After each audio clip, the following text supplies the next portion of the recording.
اللہ وکونوا مع الصادقین آمنت باللہ صدق اللہ مولانا العظیم وصدق رسولہ النبی الکریم الامین ونحن علی ذلک لمن الشاہدین والشاکرین والحمد للہ رب العالمین۔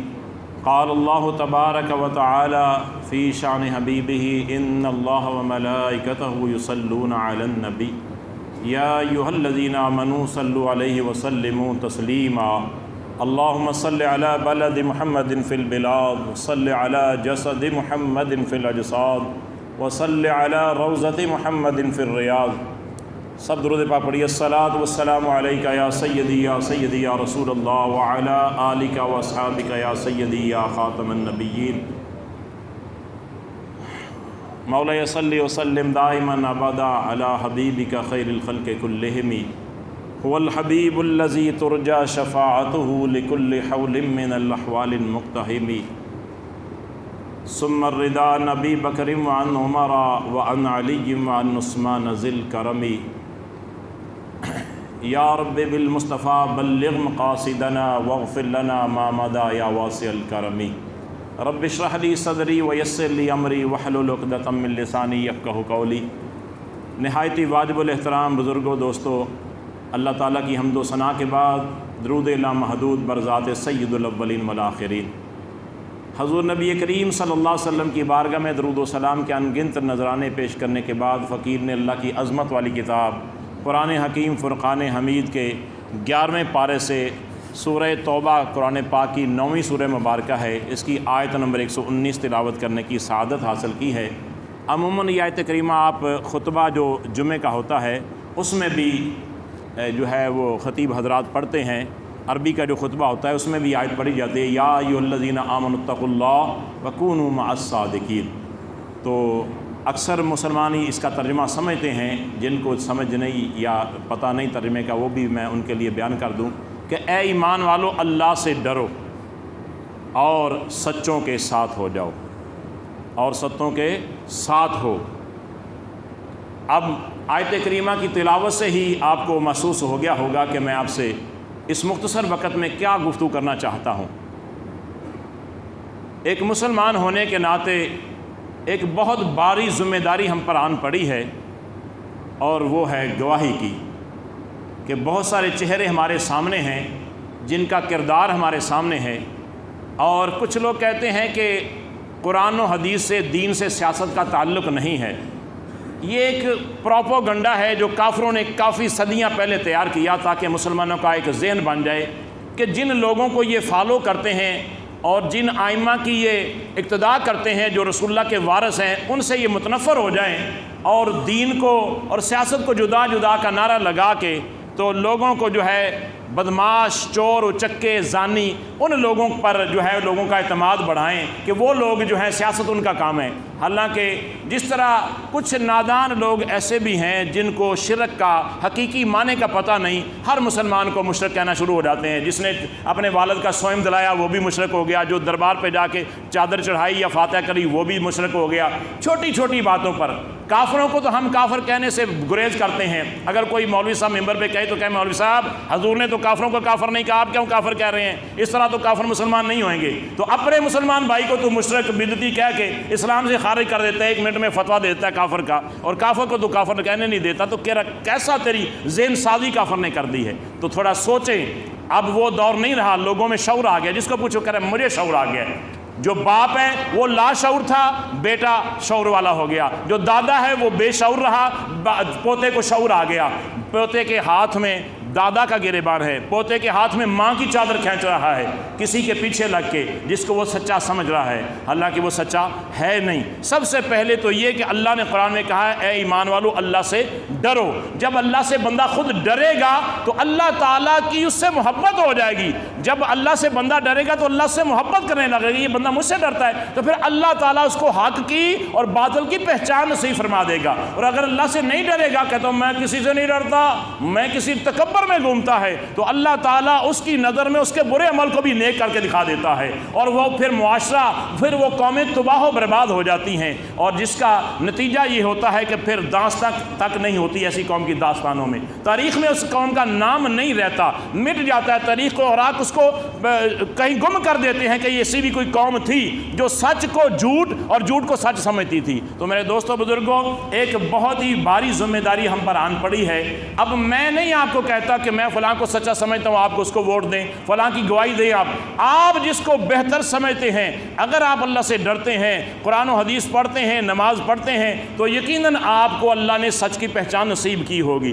اب کسی کے خوف کی وجہ سے یا چند ٹگوں کی لالچ میں آ کر آپ اپنی شہادت بیچ دیں تو پھر آپ کو کل قبر میں بھی اور حشر میں بھی جواب دہ ہونا ہوگا۔ اور اس کے علاوہ تیسری نسل ہماری ایسی ہے جو کہتے ہیں ہم کسی کو ووٹ کرتے ہی نہیں، شہادت دیتے ہی نہیں۔ تو یہ بھی اسلامی روح سے غیر شرعی عمل ہے کہ آپ ووٹ کے عمل میں جو ہے حصہ ہی نہ لیں۔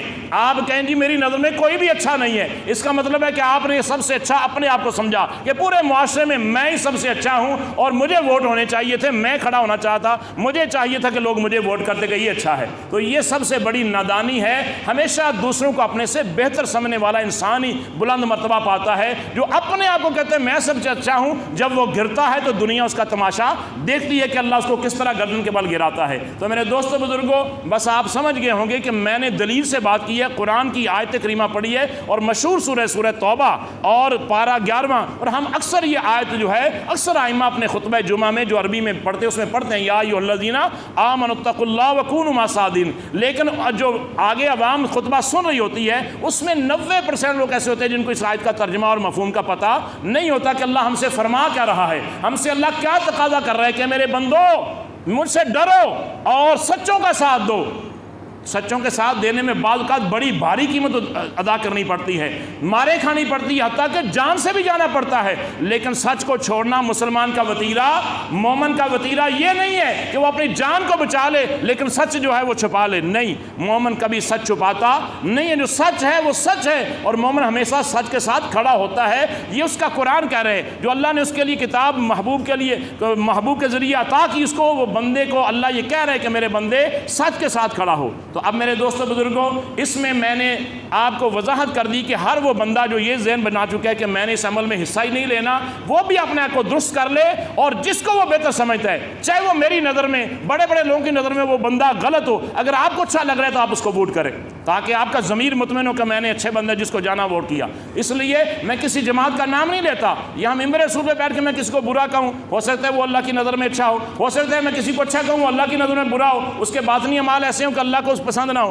تو اس لیے باصورت جو بندہ آپ کو اچھا لگ رہا ہے آپ اس کو ووٹ ضرور کریں، اور اپنی ذمہ داری یہ آپ کی، کچھ لوگ کہتے ہیں جی ووٹ ڈالنا قومی ذمہ داری ہے، میں کہتا ہوں یہ آپ کی مذہبی فریضہ ہے کہ آپ نے ووٹ کرنا ہے۔ آپ کو دو چیزیں نظر آئیں گی، ایک اسلام پسند لوگ اور ایک اسلام سے بیزار لوگ۔ اسلام کے دشمن نہیں، میں کہتا دشمن نہیں ہے، وہ جب ان کو ضرورت ہوتی ہے اسلام کو استعمال بھی کرتے ہیں، اسلام کو استعمال بھی کرتے ہیں، لہذا اس کو دشمن نہیں کہہ سکتے ہم، لیکن اسلام سے بیزار ہیں۔ جب ان کو مطلب نکل جاتا ہے پھر وہ اسلام کا نام لینا چھوڑ دیتے ہیں، جب ہمارے پاس آتے ہیں تو کہتے ہیں ہم آپ کو نظام مصطفیٰ دیں گے، میں آپ کا خادم، میں آپ کے بچوں کا خادم، آپ کی نسلوں کا خادم، کہ میرا باپ دادا آپ کا خادم تھا۔ تو میرے دوستو، اس سیاست کا معنی کیا ہے؟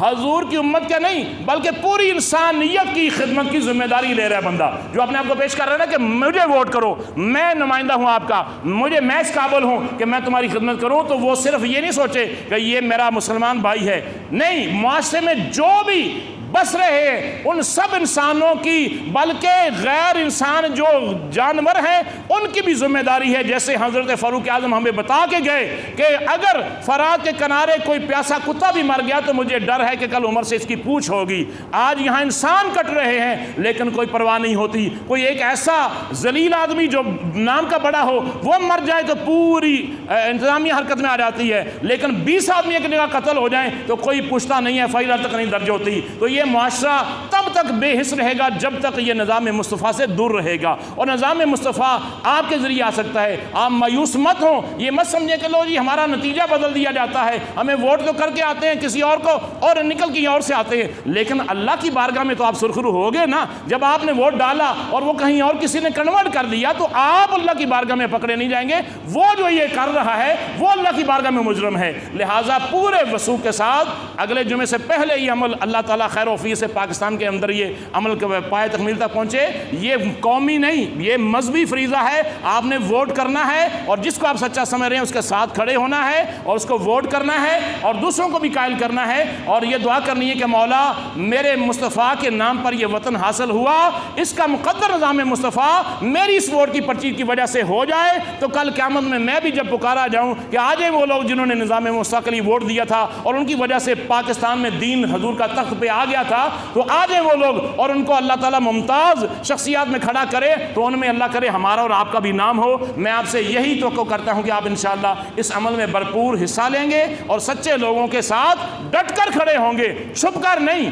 آپ بالکل واضح ہو کر کھڑے ہوں گے. جس طرح فاروق اعظم رضی اللہ عنہ ایمان لائے تو سرکار سے فرمایا یا رسول اللہ ہم چھپ کر کیوں نمازیں پڑھتے ہیں؟ آج سے کوئی بندہ اپنی بیوی کو بیوہ دیکھنا چاہتا ہے تو وہ آئے مسلمانوں کی طرف اور ہم سر عام خانہ کعبہ میں نماز ادا کریں گے. تو یہی ہوگا جب اسلام آ جائے گا. کوئی بدماش حضور کی عزت پر حرف اٹھا کے فرانس کے حوالے نہیں کیا جائے گا عزت سے. کوئی بدماش ہالینڈ میں بیٹھ کے حضور کے خاکے بنا کے آزاد نہیں گھوم پائے گا. انشاءاللہ جو ہمارے آقا بتا کے گئے من سب نبی فاقتلوہ کا عمل، حدیث کو جو ہے اس پر عمل کر کے دکھایا جائے گا کہ ہمارے حضور بتا کے گئے کہ جو نبی کی شان میں گستاخی کرے اس کو کاٹ کے رکھ دو. اس کی سزا کیا ہے؟